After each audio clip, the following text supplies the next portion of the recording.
அவர்கள் தங்கள் அடையாளங்களை காட்டிக் கொள்வதற்கு ஆண்மை இல்லாத காரணத்தால் சில பேரை இன்றைக்கு வாடகைக்கு எடுத்திருக்கிறார்கள்.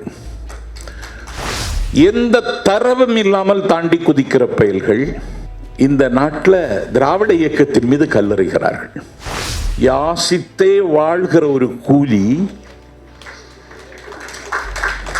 இந்த நாட்டில் திராவிடத்தின் மீது கல்லறிகிறான். எதுக்கு கத்துற நீ? இதை விட வேகமா நான் கத்துவேன். அதுல போட்டி வச்சாலும் நான் முதல் பரிசு வாங்குவேன். அவர் கண்ணோட்டம் இதழ் கொண்டு வந்த காலத்திலே நான் சந்தா கட்டினவன். இப்பவும் தமிழ் தேசிய கண்ணோட்டத்துக்கு சந்தா கட்டி படிச்சுட்டு இருக்கேன். ஏன் விதி? திராவிடம் தமிழ்ல இருக்கான்னு கேட்கிறியே, இந்து இருக்கான்.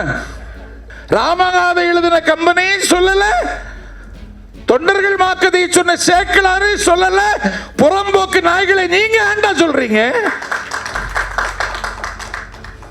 சொன்னாரா? வள்ளலார் சொன்னாரா? அதென்ன தமிழ் இந்து? அதானே ஒரு பத்திரிகை வந்துட்டு இருக்கு. நீ என்னத்துக்கு கொண்டு வர? நாங்க வாங்கிட்டு தானே இருக்கோம். அது என்ன முருகன் மீது திடீர் பாசம்? உனக்கு முப்பாட்டன் அப்படின்னு சொல்றான். நீ முப்பாட்டனை ஏத்துக்கிட்டா முருகனுக்கு எவ்வளவு பெரிய அவமானம். ஏன் ஐயனார சொல்ல மாட்டேங்கிற? ஐயனார்லட எங்க வழிபாடு? வடகிழக்கு பருவமழை வருவதற்கு முன்பு வடக்கு செய்கின்ற இடக்கை தமிழ்நாட்டுக்கு சொல்ல வருகின்ற 6 நூல்களை வெளியிடுகின்ற விழாவில் எளியவன் நானும் கலந்து கொண்டு கடமையாற்ற கிடைத்த வாய்ப்பிற்கு அண்ணன் சுபவிக்கும் பெல் ராஜனுக்கும் நன்றி தெரிவித்துக் கொள்கிறேன். பேசி வளர்ந்த நான், அதைவிட பேசி வாழ்கிற நான், கொஞ்ச நாளாகவே என்னுடைய நாக்கு துருப்பிடித்து போயிற்று. உருப்படியாக இன்று பேச முடியுமா என்ற கவலையோடு தான் வந்தேன். ஆனாலும் அரங்கம் நிறைய கூட்டம் வந்திருக்கிறது. உதயசூரியன் உதித்தாலும் நம்முடைய வானத்தில் ஒரு வல்லிருட்டு மையம் கொண்டிருக்கிறது. இதை ஒரு 5 ஆண்டுகளுக்கு முன்பே நான் உள்வாங்கிக் கொண்டேன். தந்தி தொலைக்காட்சியின் ஒரு நேர்காணலில் என்னை திகைக்க வைக்கிற கேள்வியை கேட்பதில் வல்லவன் என்று கருதப்படுகின்ற நண்பர் ரங்கராஜ பாண்டேயிடம் ஒரு கலாச்சார யுத்தம் தமிழ்நாட்டில் காலூன்றுவதை நீங்கள் உணர்கிறீர்களா என்று நான் ஓசையோடு கேட்டேன். அவர் அந்த நேரத்தில் மௌனமானார். இன்றைக்கு அவர்கள் தங்கள் அடையாளங்களை காட்டிக் கொள்வதற்கு ஆண்மை இல்லாத காரணத்தால் சில பேரை இன்றைக்கு வாடகைக்கு எடுத்திருக்கிறார்கள். இந்த வாடகைக்கு எடுக்கிறவர்கள் எப்பொழுதும் வாடகை மனிதர்களாகவே வாழ்ந்திருக்கிறார்கள். பெயரை சொல்லவே பெண்ணால் என் நாக்கு அழுக்காகி விடுமோ என்று அஞ்சுகிறேன். நான் ஒரு அற்புதமான நிகழ்வு இந்த நிகழ்வு. ஏனென்றால் ரொம்ப எச்சரிக்கையாக பேச வேண்டியது இருக்கிறது. நாம் திராவிடத்தின் ஆட்சியை பற்றி பந்தி வைக்கிற வேளையில் கண்ணுதற் பெரும் கடவுளும் கழகமோடு அமர்ந்த பண்ணுறத் தெரிந்த தமிழுக்கு தமிழியக்கம் கண்ட மறைமலை அடிகளையும் காயப்படுத்தி விடக்கூடாது. விமர்சனத்துக்கு உரியவராக இருந்தாலும் தெற்கெல்லை போராட்டத்தில் வேலவன் குன்றத்தை வாங்கித் தருவதில் முந்தி நின்றவரும் மாலவன் குன்றம் திருவேங்கடத்தை கேட்டவரும் மாப்போசி என்பதையும் நாம் மறந்துவிடக்கூடாது. ஆகவே கல்லறைக்குள் போனவர்களை காயப்படுத்துகிற அநாகரிகத்தை மறந்தும் செய்துவிடக்கூடாது என்பதில் நான் எச்சரிக்கையாகத்தான் இருக்கிறேன். இந்த மேடை என்னை கேட்டால் தமிழின மீட்சி வரலாற்றில் இது ஒரு முக்கியமான மேடையாக நாளைக்கு கருதப்படும் என்று நான் கனவு காணுகிறேன். இன்றைக்கு கொஞ்சம் வரம்பு கடந்து பேசுகிறார்கள். பேசக்கூடாதென்றல்ல, திராவிட இயக்கம் விமர்சனத்திற்கு அப்பாற்பட்டதல்ல. திராவிட இயக்கத்தை கேள்வி கேட்கக்கூடாதென்றும் சொல்லுகிறவர்கள் அல்ல நாங்கள். ஒரு 100 ஆண்டு காலம் கல்லில் நடந்தவர்கள், முள்ளில் நடந்தவர்கள், காயம் பட்டதற்கு பிறகும் இரத்தம் வடிகிறது என்று சொல்லாதவர்கள். ஒரு 100 ஆண்டு கால திராவிட இயக்க பயணத்தில் எத்தனையோ விமர்சனங்களை நாம் கேட்டிருக்கின்றோம். ஊமைகளை பேச வைத்த பிருந்தாவனம், அறிஞர் பெருந்தகை அண்ணாவை என்ன பேசினார்கள், அதை அண்ணா எப்படி எதிர்கொண்டார் என்பதை நினைத்தால் உலக வரலாற்றில் நயத்தக்க நாகரிக அரசியலை அண்ணா சொல்லித் தந்தது மாதிரி வேறு எந்த தலைவனும் சொல்லித் தந்ததில்லை. ஆனால் இன்றைக்கு கொஞ்சம் எல்லை கடந்தே பேசுகிறார்கள். பாம்பு கடித்து விட்டால் அதற்கு மருந்தே பாம்பின் நஞ்சுதான் என்று நான் படித்திருக்கிறேன். ஆகவே பாம்பு கடிக்கிறது என்றால் அவர்களுக்கும் அந்த வகையிலே பதில் சொன்னால்தான் புரியும் என்பதையும் நாம் மறந்துவிடக்கூடாது. அதற்காக இந்த அரங்கை நான் முழுவதுமாக பயன்படுத்தப் போவதில்லை. பொது வெளி வரட்டும். பல பேர் கொரோனா நீடிக்க வேண்டும் என்றே கருதுகிறான். பொதுவெளியில் பேசினால்தான் இதை போட்டு உடைக்க முடியும். அதிலே தமிழ் தேசிய அரசியலை சிதைக்கும் பார்ப்பனிய கங்காணிகள் என்று ஐயா பொழிலன் புத்தகத்திற்கு பெயர். இந்த கங்காணிகள் என்கிற வார்த்தை ரொம்ப அழகான தமிழ் வார்த்தை.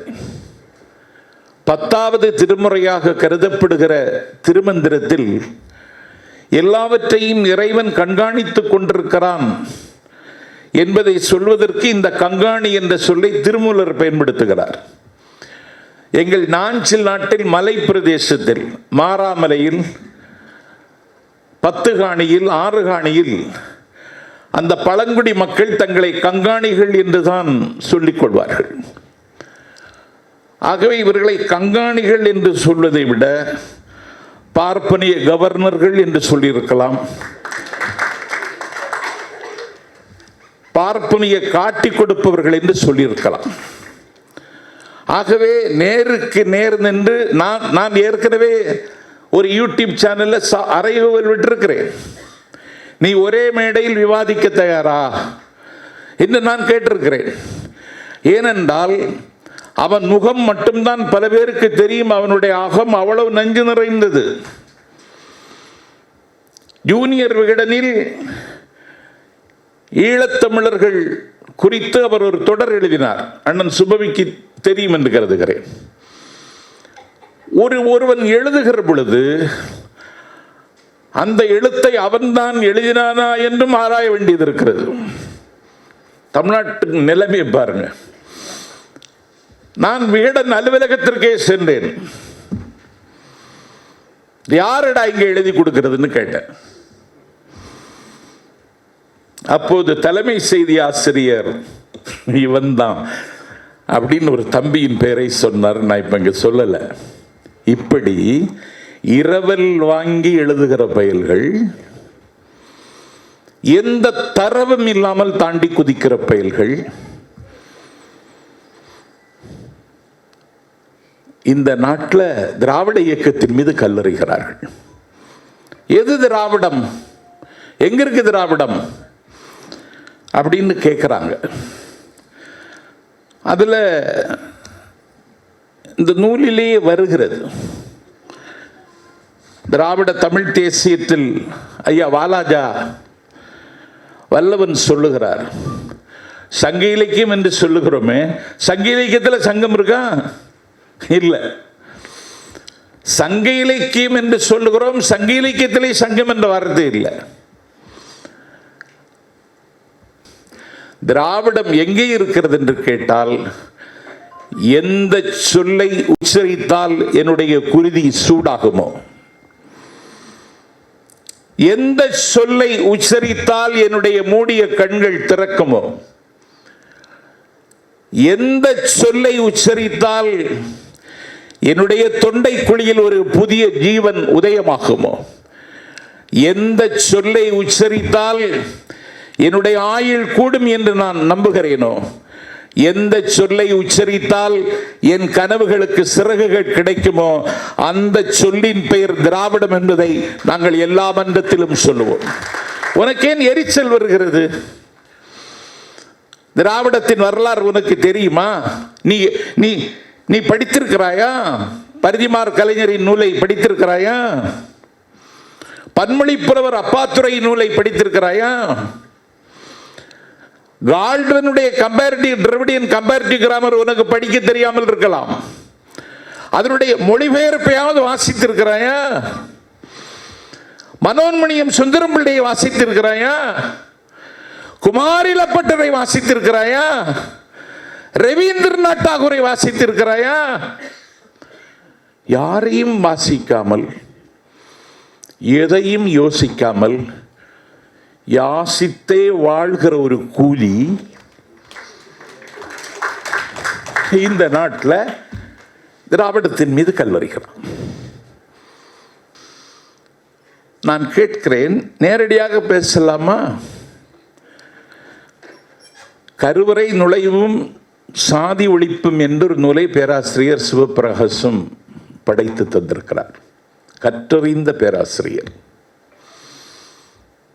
தென்னகத்தினுடைய கேம்பிரிட்ஜ் என்று பேசக்கூடிய குடந்தை கல்லூரியில் பேராசிரியராக இருந்து பெருமான். அவர்தான் பாபர் மசூதி உடைத்து நொறுக்கப்பட்ட பொழுது பட்டினி இந்தியாவும் பாபர் மசூதியும் என்றொரு புத்தகம் எழுதினார்கள். அவர் இந்த நூலை எழுதியிருக்கிறார். ஏதோ கருவறை நுழைவும் சாதி ஒழிப்பும் ஒரு சடங்கல்ல, ஒரு சம்பிரதாயம் அல்ல. ஏனென்றால் நந்தனை எரித்த நெருப்பின் மிச்சம் இன்னும் எரிந்து கொண்டிருக்கிறது. சாமானியமாக நம்மை அர்ச்சகராக்க அனுமதிக்க மாட்டார்கள். இரத்தம் சிந்தி சாதிக்க வேண்டிய புரட்சியை அண்ணன் ஸ்டாலின் ஒரு சொட்டு மை சிந்தி இன்றைக்கு சாதித்த புரட்சி அனைத்து சாதியினரும் அர்ச்சகராகலாம் என்று. ஒரு தோழி இன்றைக்கு மாடம்பாக்கம் தேனுபுரீஸ்வரர் கோவிலில் நின்று கொண்டு அவள் தமிழில் வானாகி மண்ணாகி வழியாகி ஒளியாகி என்று படிக்கிற பொழுது எங்கள் காதல் தேன் பாய்கிறது. எல்லா சாதியினரும் அர்ச்சகர் ஆகலாம் என்றால் உனக்கேன் ஆத்திரம் வருகிறது? உனக்கேன் கோபம் வருகிறது? உங்களுடைய யோக்கியதையை நாங்கள் சொல்லவில்லை. உனக்கு மந்திரம், நீ ஆகமம் கற்றவனா? பாதி பயில்களுக்கு ஆகமும் தெரியாது, புண்ணாக்கும் தெரியாது. 90% தெரியாது. நான் என்னுடைய குடும்பத்தோடு லண்டனில் இருந்து ஒரு நண்பர் வந்திருந்தார் என் கிராமத்துக்கு. திருச்செந்தூர் கோவிலுக்கு போக வேண்டும், வாங்க போகலான்னார். நான் கொஞ்சம் சமய இலக்கியங்களை வாசிக்கிறவர். தொடர்ந்து என்னுடைய நளினமான தமிழுக்கு அது ஒரு வகையில் காரணம். நான் போன பொழுது அந்த அர்ச்சகரிடத்தில் அந்த நூலை நான் அதற்கு முந்தைய நாள் தான் வாசித்தேன். அவர் லண்டன்லேருந்து வந்திருக்காரு. 1000 ரூபாயை கொடுத்துட்டு ஆதிசங்கரருடைய சுப்பிரமணிய புஜங்கத்தை பாடி அர்ச்சனை பண்ணணும்னு நான் சொன்னேன். அந்த அர்ச்சகர் என்கிட்ட கேட்டார், அப்படி ஒன்று இருக்கான்னு கேட்குறான். ஒன்றுமே தெரியாதவன் கருவறையில் இருக்கிறவன்லாம். உனக்கு பிரபந்தம் தெரியுமா? உனக்கு திருமறை தெரியுமா? நான் கேட்குற உனக்கு என்ன தெரியும்? ஸ்பஷ்டமாக ஓம் பாணியிலே சொல்கிறேன், ஸ்பஷ்டமாக வேதத்தை உச்சரிக்க உனக்கு தெரியுமா? தெரியாது. ஆனால் நாங்கள் அந்த உத்தியோகத்தை பார்த்தா ஒன்றை விட அழகாக செய்வோங்கிற நம்பிக்கை எங்களுக்கு இருக்கு. ஒரு திருமணம், பொதுவாக திருமணங்களுக்கு தம்பிகள் என்னை அழைப்பார்கள். ஒரு ஊரில் தங்கி இருக்கிறேன்.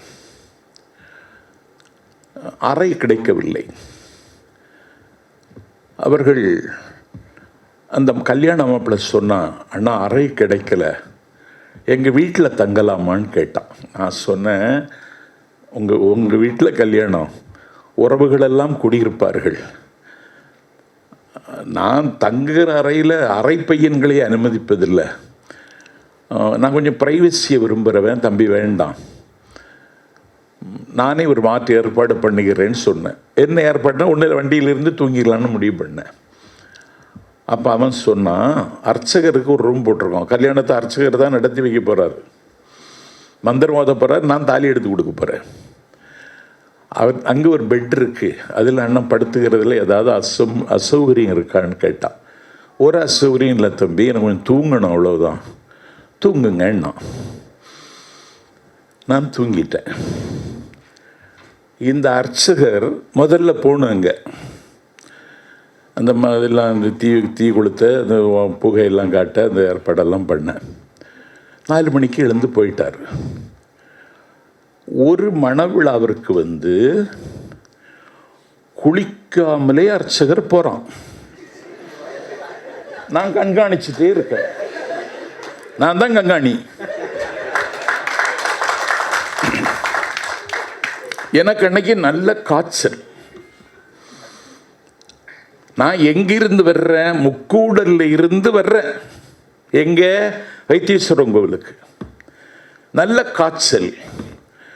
நான் என்ன நினைக்கிறேன், ஒரு கல்யாணத்துக்கு தாலி எடுத்து கொடுக்க போகிறோம், காய்ச்சல்லையும் ஒரு டோலோ வாங்கி போட்டுட்டு நான் குளிச்சுட்டு தான் போனேன். இது எங்கள் தர்மம், உங்கள் தர்மம் அது. நீங்கள் எதுக்கும் கூச்சப்பட மாட்டீங்க. இன்னைக்கு இந்திய தேசியம், ஆரியம், திராவிடம், இது ரெண்டும் தான் இருக்கு. இதை நான் சொல்லலை. The glimpses of the world history, the discovery of India, தன்னுடைய பாச மகள் மணல் வீடு கட்டி மகிழுகிற வயதில் உலக சரித்திரத்தை அவள் கற்றுக்கொள்ள வேண்டும் என்று பண்டிட் ஜவஹர்லால் நேரு தான் எழுதிய கடிதத்தில் இதை சுட்டுகிறார். இந்திய பிரதமர்களில் மேதாவிலாசம் நிறைந்தவர் பண்டித நேரு. திராவிட இயக்கத்தை உயிர் மூச்சாக கொள்ளுகிறவர்கள் சில இடங்களில் அவரிடத்தில் மாறுபடலாம் என்றாலும் அறிவார்ந்த தளத்தில் நின்று யோசித்தவர். காங்கிரஸ் கட்சியின் ஜனநாயக பண்டிதர். வரலாற்றை முழுவதுமாக வாசித்து அவர் எழுதியதில் இதை சொல்லுகிறார். அது போக ஒரு கற்றறிந்த பேராசிரியர், the factors in Indian history என்ற புத்தகத்தில் அந்த ஆசிரியர் பேர் K.M. பணிக்கர். அவர் எழுதுகிறார், the first conclusion I would draw is that the geography has enforced on us true Indians, and which may be described Aryavarta with the center in the Gangatic Valley and the other the Deccan, the extending from the Vindhya region to the tip of the peninsula, racially, linguistically, politically, these have remained separate. K.M. Panikkar சொல்றார், புவியியலில் இரு இந்தியாக்களை நம்மீது வலுக்கட்டாயமாக திணித்துள்ளது. ஒன்று கங்கை சமவெளியை மையமாக கொண்டவர்கள், மற்றொன்று ஆரியவர்த்தம் என்று வர்ணிக்கப்படுகிற பகுதி, இன்னொன்று விந்திய பகுதியிலிருந்து தீபகற்ப முனை வரை பரவியிருக்கின்ற தக்கணமாகும். இதன் வழியாக, மொழி வழியாக, அரசியல் வழியாக, இவைகள் வழியாக அவைகள் தனித்தனியே இருந்திருக்கின்றன என்று K.M. பணிக்கர் ஆய்ந்து எழுதுகிறார். படிச்சியா? படிக்கல. ரெண்டு கலாச்சாரம், ஆரிய கலாச்சாரம், திராவிட கலாச்சாரம். என்னுடைய திராவிட மொழி குடும்பத்தினுடைய தலைமை பொறுப்பில் இருக்கிற மொழி எங்கள் தமிழ் மொழி.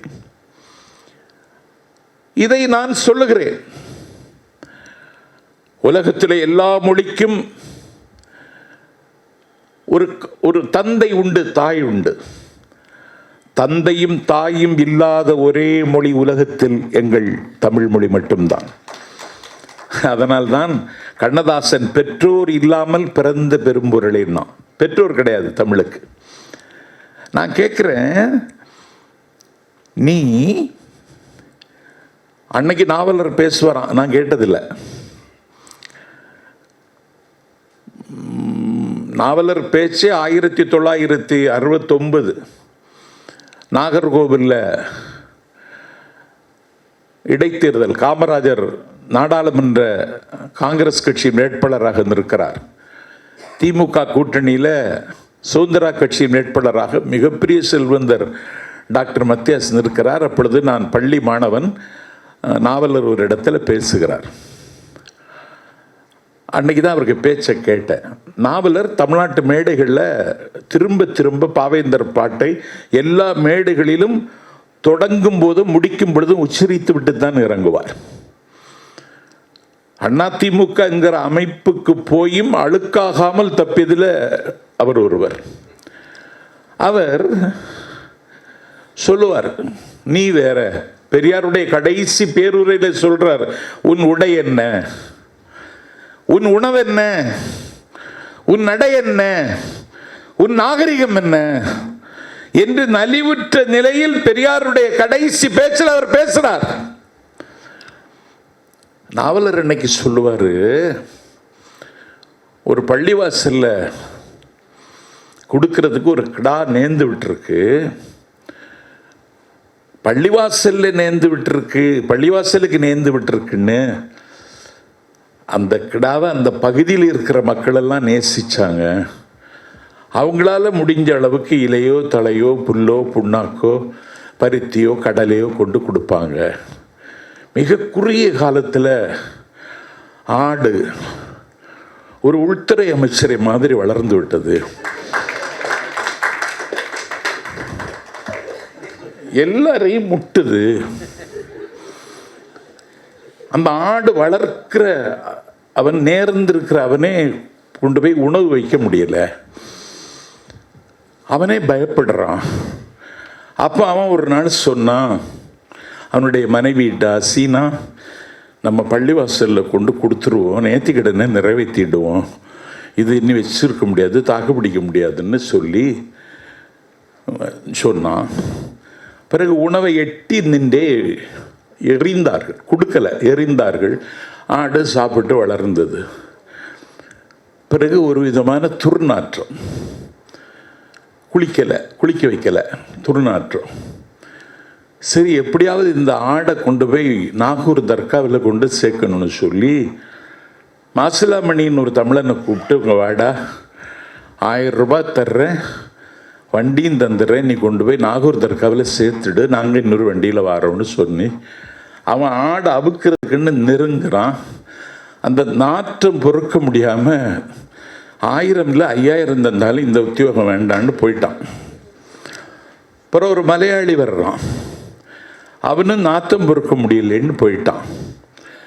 பிறகு கர்நாடகத்தில் இருந்து ஒருத்தன் வாரான், அவனும் நாத்தம் பொறுக்க முடியலன்னு போயிட்டான். பிறகு ஆந்திராவில் இருந்து ஒருத்தன் வர்றான், அவனாலையும் நாத்தம் பொறுக்க முடியலன்னு போயிட்டான்.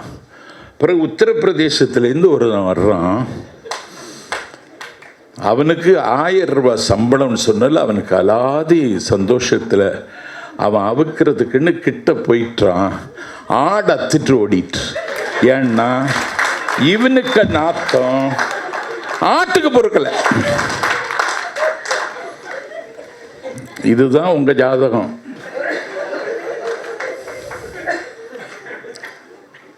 இத்தனைக்கு எனக்கு தண்ணி வசதி இல்லை. உனக்கு வற்றாது வளங்கொழிக்கிற ஜீவ நதிகளின் மடியில் இருக்கிறாய். நீ அதில் குளிக்கிறது இல்லை, அதில் பிணங்களைத்தான் கொண்டு வருகிறாய். நீ இன்னைக்கு ஒரு கலாச்சார பாசிசத்தை இந்தியாவில் கட்டவிழ்த்து விட முடியும் என்று நம்பி அதிலே வெற்றி பெற்று விட்டதாக கருதுகிறார். அதற்கு என்ன செய்கிறான்? மாநில உரிமைகள் பேசுகிற கட்சிகளை குறிவைத்து தாக்குகிறான். பாண்டிச்சேரியில் என்ன நடந்தது?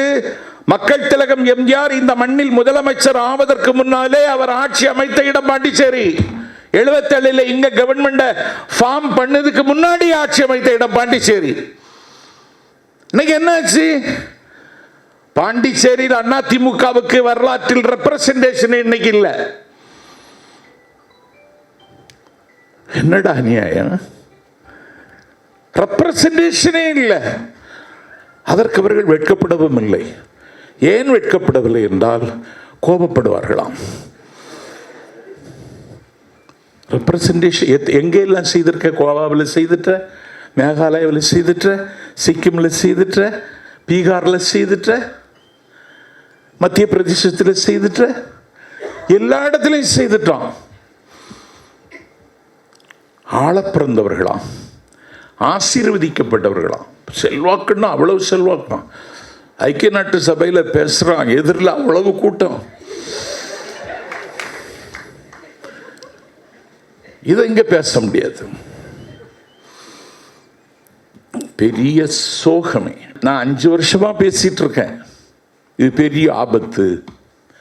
ஏனென்றால் அவர்கள் நேரடியாக வரமாட்டார்கள். வாலியையும் மறைந்திருந்துதான் கொண்டார்கள், நேரடியாக கொல்லவில்லை.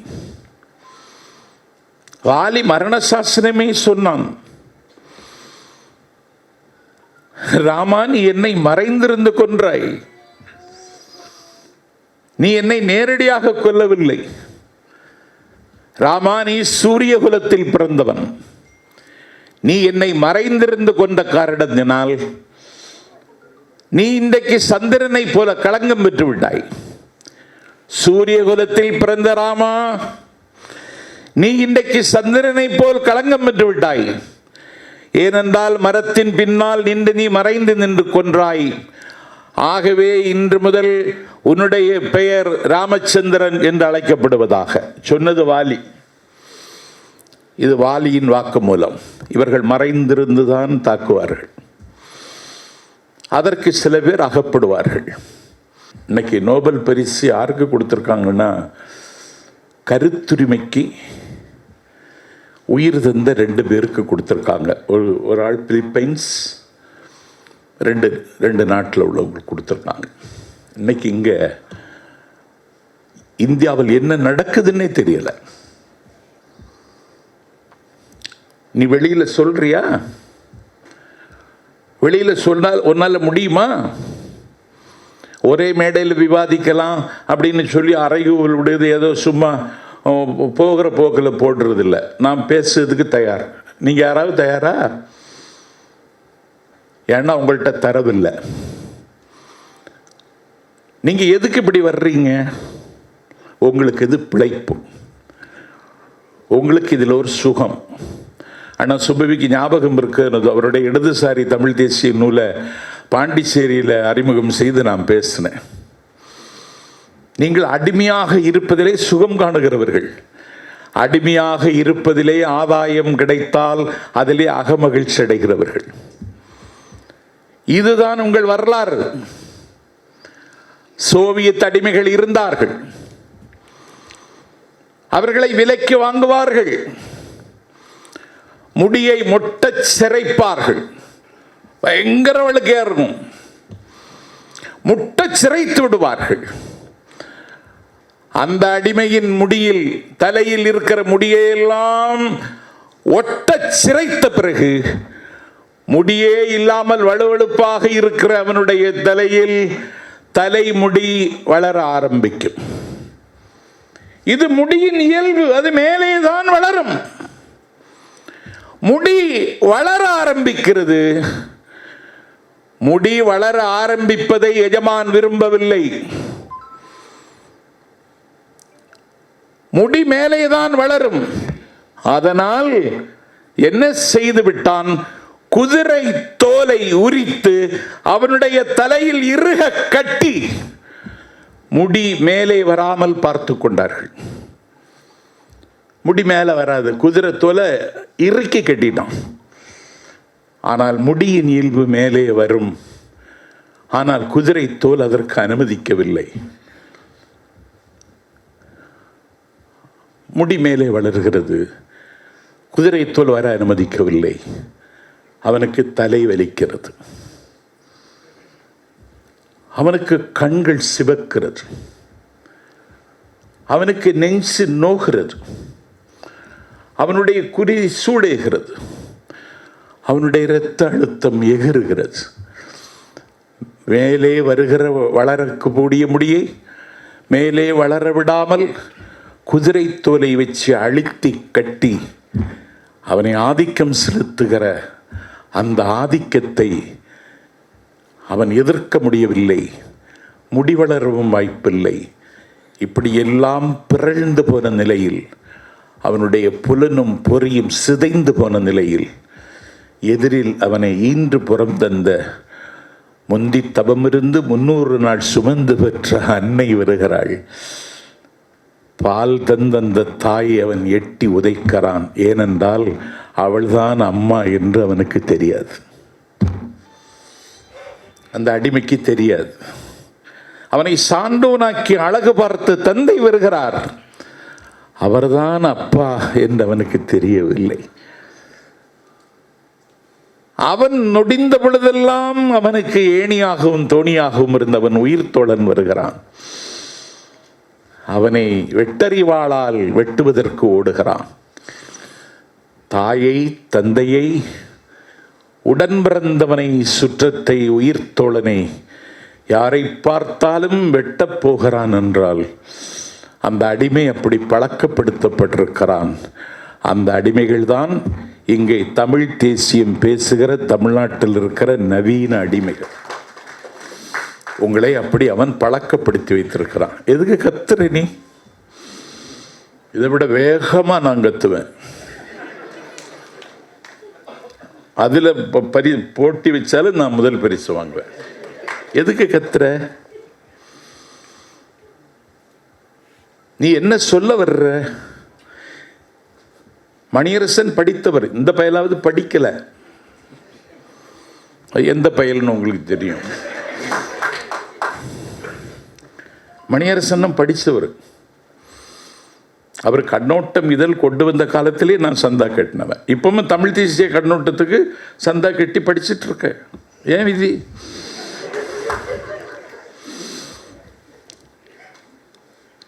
நீ இப்ப எங்களை என்ன செய்யற? நீ இந்து, நான் கேட்கிறேன், திராவிடம் தமிழ்ல இருக்கான்னு கேட்கிறியே, இந்து இருக்கா? நான் வழிபடுகிறேன், நான் இறை நம்பிக்கை உள்ளவனாக இருக்கிறேன், நான் கோவிலுக்கு செல்லுகிறேன். வலியும் துயரமும் என்னை வழிமறிக்கிற பொழுதெல்லாம் நான் கடவுளிடத்திலே கைகுவித்து வணங்குகிறேன். நான் கேட்கிறேன், இந்து இருக்காங்க சொல்லு. வள்ளலார் காலம் வரைக்கும் இல்லையே. திருநாவுக்கரசர் சொல்லியிருக்காரா? ஆளாள சுந்தரர் சொல்லியிருக்காரா? அருட்பிரகாச வள்ளலார் சொல்லலையே, மாணிக்க வாசகர் சொல்லலையே, தெய்வ சேக்கிழார் சொல்லலையே. என்றுமுள்ள தென்னமலை இயம்பி இசை கொண்ட கம்பன் சொல்லலையே. ராமநாத எழுதின கம்பனே சொல்லல, தொண்டர்கள் மாக்கதை சொன்ன சேக்கலாறு சொல்லல, புறம்போக்கு நாய்களை நீங்க ஏண்டா சொல்றீங்க? சொன்னாரா? வள்ளலார் சொன்னாரா? இப்ப நீ என்ன சொல்ற? நான் ஏன் இஸ்லாமானேன்? நீ எனக்கு உரிமை தரல, நீ என்ன வெளியில நிறுத்தின, நீ என்னை அவமதித்தாய், நீ என்னை ஆறாதவர்களாக அலட்சியப்படுத்தினாய். கருப்பு நிறமுள்ளவன், கரடு முரடான தோற்றமுள்ளவன், அபிசீனி அடிமை, அவன் பேர் பிலால். அவன் இஸ்லாத்தை ஏற்றுக்கொண்டான். அவன் இஸ்லாத்தை ஏற்றுக்கொண்ட அடுத்த நிமிடத்தில் அவன் பள்ளிவாசலில் பாங்கு செல்லுகிற பாக்கியத்தை இஸ்லாம் அவருக்கு கொடுக்கிறது. நீ குடிப்பியா? நீ குடிப்பியா? திருமுறைகளை நான் ஓதுறேன், என்ன நாளைக்கு அர்ச்சகராக்குவியா? என்ன அநியாயம் இது? அரேபிய மதம், நீ அது மதம் அண்ணா சொன்னார். இஸ்லாம் மதம் அல்ல, மார்க்கம் என்றார் அண்ணா. அதான் சொன்ன, நீ வாசிக்கல. இதுக்காக இஸ்லாத்தையோ கிறிஸ்தவத்தையோ ஆதரித்து பேசுவது என்பதல்ல என்னுடைய நோக்கம். அதென்ன தமிழ் இந்து, அதான் ஒரு பத்திரிகை வந்துட்டு இருக்கு.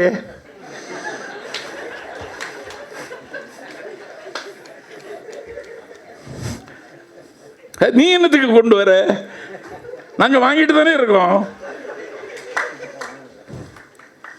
நீ அதையாவது படிக்கிறியா? என்னடா இது? நீங்க என்னெல்லாம் செய்திருக்கீங்க? நீ திராவிடத்தை ரொம்ப கொச்சப்படுத்துற. யாருக்கும் ஆமக்கறியை வாங்கி கொடுத்துட்டு அரை நிமிஷம் ஒரு போட்டோ எடுத்துட்டு ஈழத்துக்காக தியாகம் செய்தவர்கள் அதை சொல்லலை. அண்ணன் போடா கைதியா இருக்கார் சுபவி, சென்னை சென்ட்ரல் ஜெயிலில். நான் ஒரு நள்ளிரவில் கைது செய்யப்படுகிறேன். என்னை கொண்டு கீழே ஒரு கொட்டடியில் அடைச்சாங்க. அண்ணன் தாயன்பன் எல்லாம் இருக்காங்க. சம்பத்து வந்திருக்கான்னு தெரிஞ்ச உடனே அந்த இரவு 2 மணி இருக்கும். அண்ணன் ஒரு ஆப்பிள் கொடுத்து விட்டார். எனக்கு கடுமையான பசி. இந்த ரிமாண்ட் பண்ண பையில ஒன்றும் வாங்கி தரல. நான் வாங்கி சாப்பிட்டேன். நான் கேட்குறேன், என்னுடைய மொழி, என்னுடைய இனம், என்னுடைய பண்பாடு, அதனுடைய சுயநிர்ணய உரிமையை நான் பேசினால் நீ இந்திய தேசியம் என்கிற திரையிட்டு மறைக்கிறங்கிறது என்னுடைய நீண்டகால போராட்டம். அதை எதிர்கொள்வதற்கு நாங்கள் 100 ஆண்டு காலம் பயணம் செய்து நாடாளுமன்றத்திலே அண்ணாவே பேசிட்டார். I belong to Dravidian stock, I am proud to call myself டிராவிடியன்னு பேசி நேருவுக்கே வேர்த்து போச்சு. இப்போ இருக்கிறவனுக்கு வேர்வை வராது. நேருவே நிலை குலைந்துட்டார். அண்ணாவுக்கு அந்த ஃபொனட்டிக்ஸ், அந்த ஸ்டைலை கேட்டு பாபுஜி ஹஜீவன் ராமே அண்ணாவை பார்த்து நானும் திராவிடன் தான்ட்டார். ஐ ஆம் எ டிராவிடியன் ஃப்ரம் பீகார் அப்படின்னாரு. யார்? பாபுஜி ஹஜீவன் ராம். இந்த பயிலுக்கு இதெல்லாம் தெரியாது. திராவிடம் என்பது ரேஸ், திராவிடம் என்பது கோட்பாடு, திராவிடம் என்பது என்னுடைய உயிர் மூச்சு. உற்ற தேகத்தை இழந்தாலும் இந்த உயிரை இழக்க நாங்கள் ஒரு காலம் அனுமதிக்க மாட்டோம். அதற்கான போர் தான் இந்த போர். வீழ்த்த முடியாது திராவிட இயக்கத்தை. ராஜாஜியால முடியலையே. எவ்வளவு பெரிய ஆளு ராஜாஜி, எவ்வளவு பெரிய ஆளையா. நாயக திவ்ய பிரபந்தம் அத்தனையும் மனப்பாடம். நம்மாழ்வார் பாட்டு 10 பாட்டு படிச்சோடனே வச்சிட தோணுது நமக்கு. அந்த கிழமை எல்லாத்தையும் படித்து ஒரே எழுதியிருக்கார். பகவத்கீதையை தமிழில் தந்தவர் பெரிய ஆள். அங்கே கல்கத்தாவில் கவர்னராக இருக்குமோ கொடுத்த தங்க கைப்பிடிய கவர்னர் பதவி முடிஞ்ச உடனே அங்கேயே வச்சுட்டு வந்துட்டார். அவ்வளவு நேர்மையான ஆள். அவராலே முடியலையே. இந்தியாவினுடைய ஃபர்ஸ்ட் கவர்னர் ஜெனரல் அவராலே முடியலையே. சாமானிய மக்களினுடைய தலைவன் ஒரு பெரிய சகாப்தம் படைத்த காமராஜரால முடியலையே, நேருவால முடியலையே. பொறுக்கிகளும் புறம்போக்குகளுமா திராவிடத்தை வீழ்த்திட முடியும்? முடியாது உங்களால. அன்னைக்கு 1938 ஆகஸ்ட் திங்கள்னு நினைக்கிறேன், பட்டுக்கோட்டை அழகிரி நடக்கிறார். திருச்சியில இருந்து தலைநகர் சென்னை வரைக்கும் எத்தனை நாள்? 42 நாள், 84 பொதுக்கூட்டங்கள். 42 நாள் நடக்கிறார், 84 பொதுக்கூட்டம் பேசுகிறார். என் பெருமைக்குரியவர்களே, 234 ஊர் வழியாக இந்த பயணம் வருகிறது. அந்த பயணம் தலைநகர் சென்னைக்கு வந்த பிறகு மறைமலை அடிகள் தலைமையில் தான் கூட்டம். ஐயா பெரியார், தந்தை பெரியார் பேசுகிறார். தமிழ்நாடு தமிழருக்குன்னு பெரியார் அங்கதான் முதல்ல சொன்னார். பெரியார் சுதந்திர தமிழ்நாடுன்னு புத்தகமே எழுதியிருக்கார். நீ எழுதுவியா? எழுதி பாரு. ஒன்னார் எழுத முடியுமா? தமிழ் தேசியத்துக்கு நாங்க செய்யாததை செய்துட்டியா? ஈழத்துக்கு சொந்தங்களுக்கு நாங்க செய்யாததை நீ செய்துட்டியா? அதனால அது ஒரு கள்வர் குகையில போய் இந்த பையில மாட்டிக்கிட்டான். அவனு சொல்றதெல்லாம் இவன் கேட்கறான். உனக்கு இது யாரு சொல்லி தந்தா? அவன் ஒருத்தன் வரான், முருகன்னு பேர் வச்சா அவன் வேலை எடுத்துட்டு வரான். நான் கேட்டேன், உனக்கு கந்தர் சஷ்டி கவசம் தெரியுமா? உனக்கு திருப்புகழ் தெரியுமா? உனக்கு திருவொற்றியூர் மும்மணி கோவை தெரியுமா? உனக்கு திருச்செந்தூர் முருகன் பிள்ளை தமிழ் தெரியுமா? கந்தர் அலங்காரம் தெரியுமா? கந்தர் அனுபூதி தெரியுமா? அப்படின்னு நான் ஒரு ஊரில் கேட்குறேன். அப்படிலாம் இருக்கான்னு கேட்குறான். வேலை எடுத்துட்டு வரான். முருகனுக்கு உங்களுக்கு என்ன உறவு? அது என்ன முருகன் மீது திடீர் பாசம்? உனக்கு முப்பாட்டன் அப்படின்னு சொல்றான். நீ முப்பாட்டனை ஏத்துக்கிட்டா முருகனுக்கு எவ்வளவு பெரிய அவமானம். ஏன் ஐயனார சொல்ல மாட்டேங்கிற? ஐயனார்லட எங்க வழிபாடு? ஐயனாருக்கு வழிபாடு செய்யக்கூடாதுன்னு ஜெயலலிதா ஆணையிட்டு என்ன நடந்தது? தோத்துச்சு தேர்தல்ல பர்கூர்ல. நீங்க எல்லாவற்றிலும் கை வைக்கிறீர்கள், விதவிதமான வேடம் போட்டு பார்க்கிறீர்கள். இதை நாம் எதிர்கொள்ளத்தான் வேண்டும். வரலாறு நடுக எங்க வடுக்களை பேசினா கண்ணில் கண்ணீரும் இதயத்தில் இரத்தமும் வரும். ஒரு 100 ஆண்டு கால சரித்திரம். எப்போது நாங்க இந்திய எதிர்த்தோம்? 2வது உலகப்போர் நடந்து கொண்டிருக்கிற நேரம். எப்போது இந்திய எதிர்த்தோம்? இந்தியாவிற்கான விடுதலை போராட்டம் நடந்து கொண்டிருந்த நேரம். 2வது உலக மகா யுத்தமும் இந்திய விடுதலை போரும் இந்த மண்ணில் நடந்து கொண்டிருந்த காலத்தில் நாங்கள் இந்தியை எதிர்க்கிறோம். ஏன் எதிர்த்தோம்? இந்தியின் மீது வெறுப்பா? இல்லை. இந்தி பேசுகிறவன் மீது வெறுப்பா? இல்லை. Hindi is a symbol of domination. அது ஆதிக்கத்தின் சின்னம். Hindi is a symbol of religion. அது மதத்தின் சின்னம். Hindi is a symbol of மனுதர்மா. அது மனுதர்மத்தின் சின்னம். Hindi is a symbol of north. அது வடக்கின் சின்னம். Hindi is a symbol of disintegration. அது பிரிவினையின் சின்னம். Hindi is a symbol of discrimination. அது அநீதியின் சின்னம். அதனால எதிர்த்தோம். இன்னைக்கு அது என்ன நடக்கு?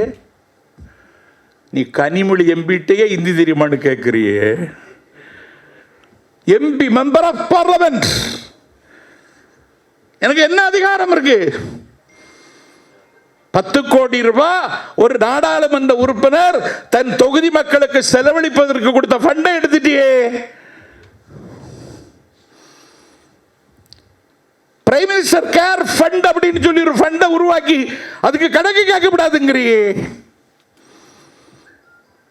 நீ நாடாளுமன்ற உறுப்பினர்கிட்ட உனக்கு ஹிந்தி தெரியுமான்னு கேட்கிறியே. இப்ப சொமோட்டோக்காரனே கேட்கிறான். என்னடா இது? இந்தியா ஒரு நாடு இல்ல. நல்ல ஞாபகத்தில் வச்சுக்கோ. நான் நாளைக்கு செத்துருவேன். நாளைக்கு சாவினை தேடி வரலாம். நாளை நான் சவக்குழிக்குள் போகலாம்.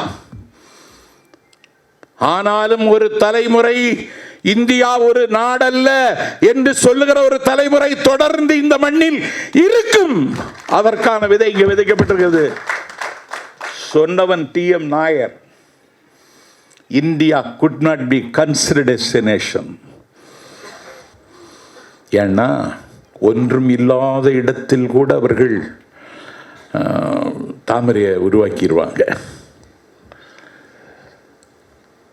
இன்னைக்கு ஒரு பெரிய ஒரு வல்லாதிக்க பாசிசம்.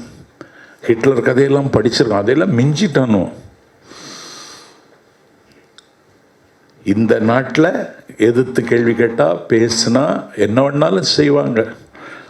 நல்ல காலம். அண்ணன் ஸ்டாலின் முதலமைச்சர் ஆனார். இல்லைன்னா நான் எல்லாம் இன்னைக்கு இருந்திருக்கவே மாட்டேன். அவ்வளவு பண்ணுறானோ.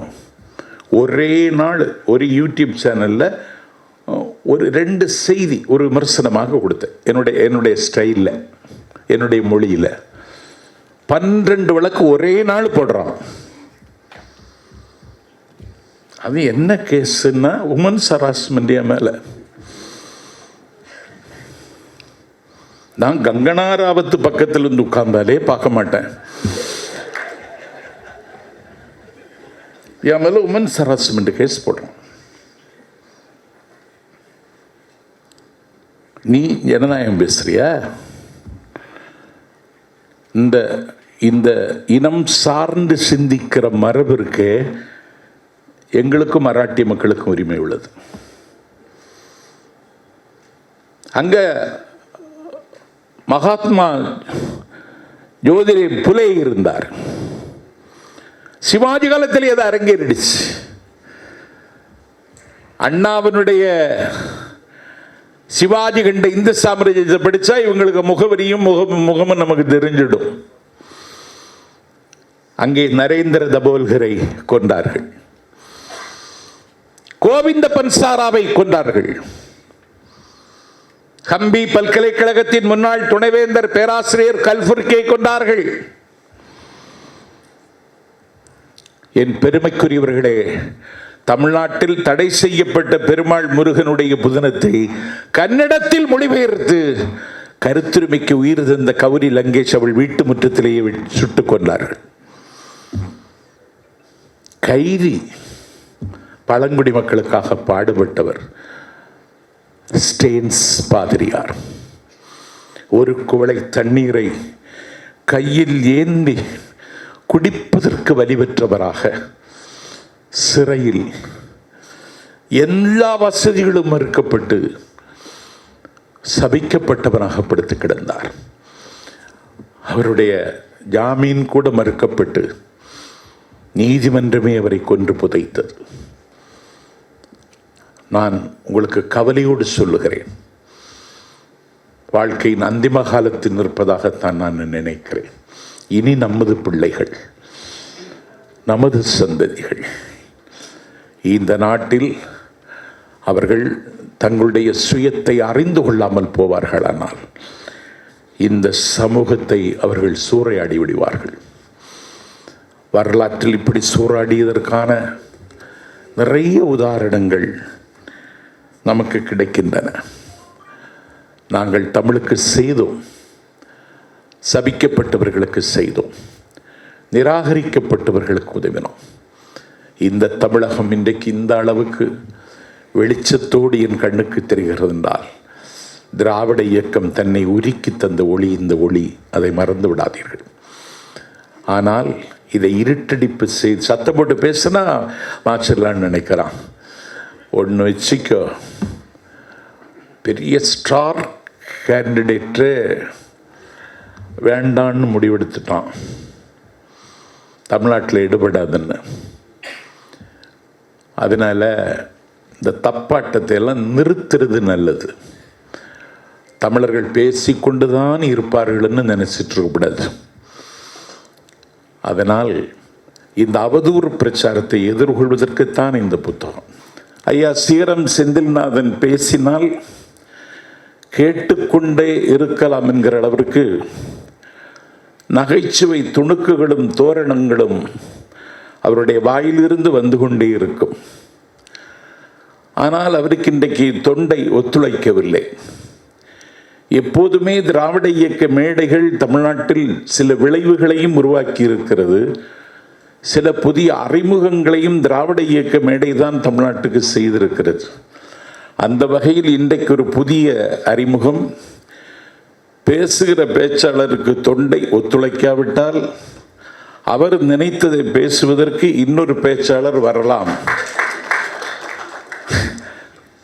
என்று ஒரு அறிமுகத்தை இன்றைக்கு நாம் இங்கே அறிமுகம் செய்திருக்கிறோம். ஆகவே உமாவுக்கு இனி வாய்ப்புகள் வரலாம், வராமலும் போகலாம். பேராசிரியர் சிவப்பிரகாசம் த ஏஷியன் டிராமா தெற்காசிய மக்களின் எண்ணங்களை ஆய்வு செய்து இந்நாடுகளின் பொருளாதாரம் ஏன் முன்னேறவில்லை என்பதை விளக்கியுள்ளது. ஆசிய மதிப்புகள், ஆசியன் வேல்யூஸ் என்ற தலைப்பில் கீழ்காணும் காரணங்களை கூறியுள்ளார்.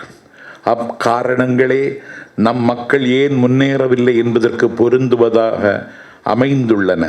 என்ன? சர்வைவல் மெயின்டெனன்ஸ், பிழைப்பு கொள்கை, unrepresentative to opportunity for betterment, முன்னேற்றத்திற்கான வாய்ப்புகளை உதாசீனப்படுத்துவது, the scorn for manual labor, உடல் உழைப்பை இழிவாக கருதுதல்,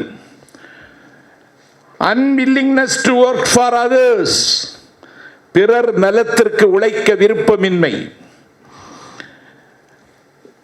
the low levels of work, discipline, punctuality and orderliness, ஒழுக்கம், கட்டுப்பாடு, நேரம் தவறாமை, திட்டமிட்டு செயல்படுதல் ஆகியவை. The spurious belief and the irrational outlook,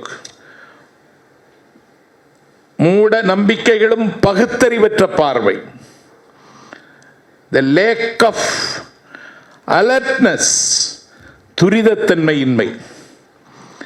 The lack of general readiness for change and experiment, சூழ்நிலைக்கு ஏற்ப மாற்றிக்கொள்ளாத தன்மை. The lack of ambition, உயர்ந்த லட்சியமின்மை. The lack of general readlines for change and experiment, பொதுவாக மாற்றத்திற்கும் பரிசோதனைக்கும் தயாரில்லாத நிலை. The submissiveness to authority and exploitations, அதிகாரத்திற்கும் சுரண்டலுக்கும் அடிபணிவது. The low aptitude for cooperative, கூற்றவர்க்கு குறைந்த அளவே திறன் காட்டுதல். The low standard of personal hygienic, குறைந்த தரமுள்ள தனிப்பட்ட சுகாதாரம் என்று அந்த ஆய்வாளர் சொன்னதை அழகுரை என்ற நூலில் திராவிட இயக்கத்தின் முன்னேற்றம் என்ற தலைப்பில் பேராசிரியர் சிவபிரகாசம் பதிவு செய்திருக்கிறார். நான் இங்கே சுட்டி காட்டியதெல்லாம் நம்முடைய பலவீனங்கள். இதை துடைத்தெறிய வேண்டுமானால் வேற ஒன்றும் செய்ய வேண்டாம், வாசிக்க வேண்டும். இன்றைக்கு ஒரு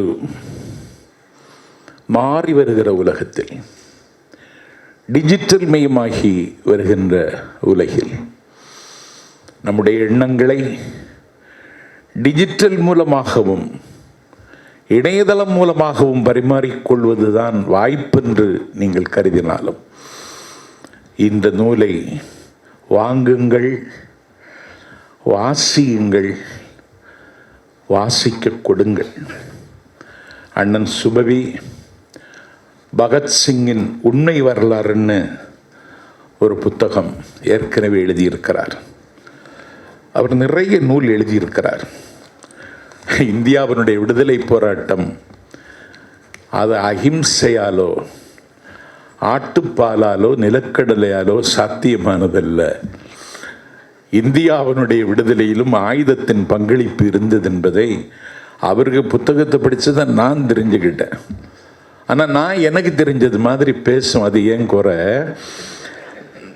அது மாதிரி அந்த பகத்சிங்கின் உண்மை வரலாறுக்கு பிறகு அண்ணன் சுபவி எழுதின அற்புதமான புத்தகம் நீங்கள் எந்த பக்கம் என்று. இன்னைக்கு இந்த கரண்ட் பாலிட்டிக்ஸ்பாங்களே, அதை இன்னைக்கு அவர் சொல்லியிருக்கிறார். இன்றைக்கு மணிநீதியா சமூக நீதியா, பெரு நிறுவனங்களா ஏழை விவசாயிகளா, எல்லாத்தையும் வித்துட்டான். 18 லட்சம் கோடிக்கு ஏர் இண்டியா வித்துட்டான். இப்போ 18,000 கோடி. நமக்கு கோடி தெரிஞ்சால நம்ம அதை பற்றி விவரமாக பேச முடியும். இது இப்போ விமான நிலையத்தை, விமானத்தை வித்தாச்சுல, இனி விமான நிலையத்தை, அடுத்தது ரயில்வே ஸ்டேஷனை, ரோட எல்லாத்தையும் வித்துடணும்னு முடிவு பண்ணிட்டான். ஒரு பெரிய பேரழிவு என்னுடைய இந்திய நாட்டுக்கு வர இருக்கிறது. இதையெல்லாம் தகர்த்து அந்த குலத்துரோகிகளை வேரோடும் தூரோடும் வெட்டி சாய்க்க வேண்டுமானால் ஆயுதம் ஏந்த வேண்டாம், நீங்கள் அறப்போருக்கு அணியமாக வேண்டாம், நீங்கள் சிறைக்கு வர வேண்டாம், சிலுவை சுமக்க வேண்டாம், சிரமங்களையெல்லாம் மேற்கொள்ள வேண்டாம்.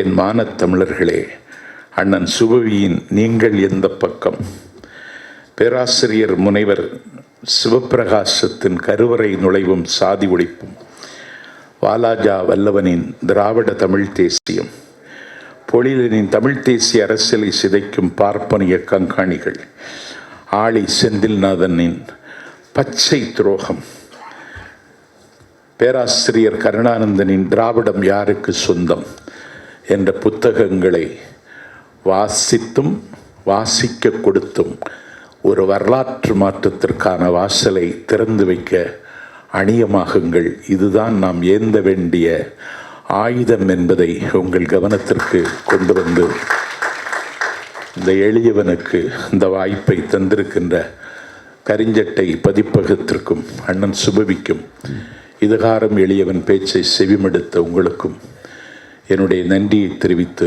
தொடர்ந்து சந்திப்போம், சங்கமிப்போம். நன்றி, வணக்கம். நான் அசிங்கப்பட்டதுனால தான் வேற இடத்துக்கு மாறி போனேன். அது எங்கேருந்து வருதுங்கிறது உனக்கு பிரச்சனையா? அது ஐரோப்பியாவிலேருந்து வந்தா என்ன, அரபியிலேருந்து வந்தா என்ன, எனக்கு நல்லா இருக்கு, நான் இருக்கிறேன். அதை அழைப்பதற்கு நீ யார்? அப்போ பின்வாசல் வழியாக வந்து கதவை தட்டும் பாசிசவாதிகள் மீண்டும் ஒருமுறை சீமான் தான் ஒரு பாசிஸ்டுகளின் பின்வாசல் கதவு என்பதை நிரூபித்து விட்டார் என்று புரிகிறது.